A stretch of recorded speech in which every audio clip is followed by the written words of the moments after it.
Bonjour à tous et bienvenue sur Tuto Blender. Dans cette vidéo, je vais vous montrer comment rendre plusieurs caméras en même temps, en appuyant une seule fois sur rendu.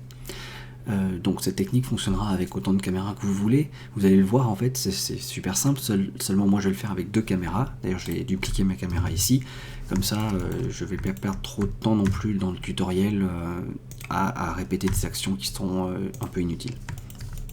Donc déjà, je viens de créer une deuxième caméra, et pour que tout cela fonctionne, il va falloir rentrer ici dans le menu Output qui est là. Et dans cet onglet Output, vous allez avoir une checkbox de stéréoscopie. On va cliquer sur stéréoscopie.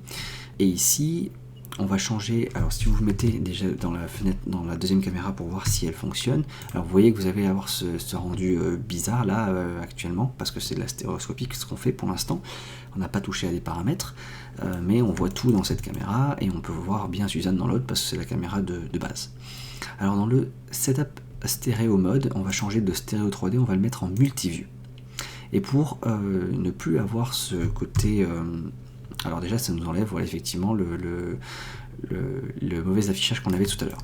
Ensuite, on va rajouter d'autres caméras, deux autres caméras qui sont ici, et on va décocher les deux premières qui sont là, parce que ces deux premières là, en fait, on va pas s'en servir, elles sont bloquées d'une certaine manière, et donc ça nous donne pas l'effet qu'on veut, et on est bloqué que sur deux caméras comme ça. Elles sont bizarres, on peut même pas les supprimer. Je peux pas, si je les sélectionne, le moins il est grisé. Je pense que c'est utile pour faire de la stéréo, mais pas pour ce dont on veut faire là maintenant là. Donc rajoutez autant de caméras que vous le voulez, c'est là que c'est très versatile en fait, vous pouvez faire autant de caméras que vous voulez, vous pouvez les renommer si vous voulez, je peux faire cam 1 ici, et je peux faire cam 2 là, cam 2 là. Il faut qu'elles soient checkées ici par contre pour les utiliser au final, mais pour que ça fonctionne, il va falloir assigner ces caméras aux caméras qui sont dans la scène.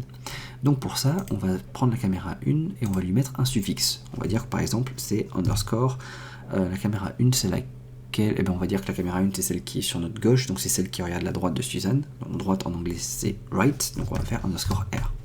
Et la caméra 2, c'est celle qui est sur notre droite ici, donc c'est celle qui regarde le côté gauche de Suzanne. Du coup, on va dire underscore L pour left en anglais, donc la gauche.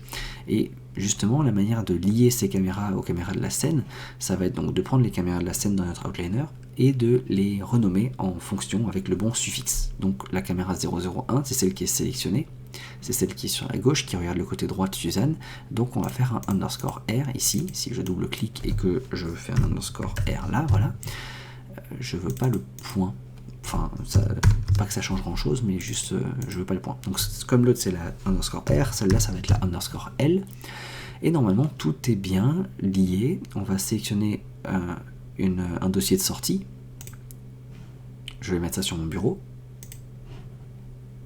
accepte. Et ensuite, on va descendre en bas et on va vérifier que Views utilise le format individuel qui est ici. Voilà.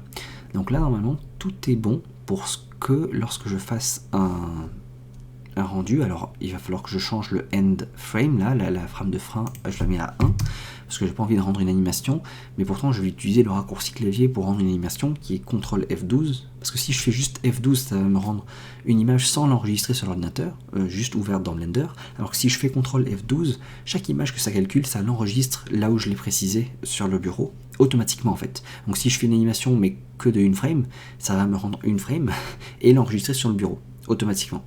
Donc ça c'est très pratique, et donc faisons-le, CTRL F12. Donc là ça me rend une image, puis ça me rend la deuxième qu'on voit pas, enfin en même temps, et sur mon bureau je vais pouvoir ouvrir l'image qui s'est ouverte à côté, j'espère que vous la voyez. Bon, j'ai pas mis l'éclairage qu'il faut, mais bon, là on a le côté droit de Suzanne, et si je fais défiler, j'ai aussi le côté gauche, donc la deuxième caméra qui est là. Voilà, j'espère que ce quick tips vous aura été utile et que vous aurez appris quelque chose. Et puis, ben, je vous dis à la prochaine. Salut!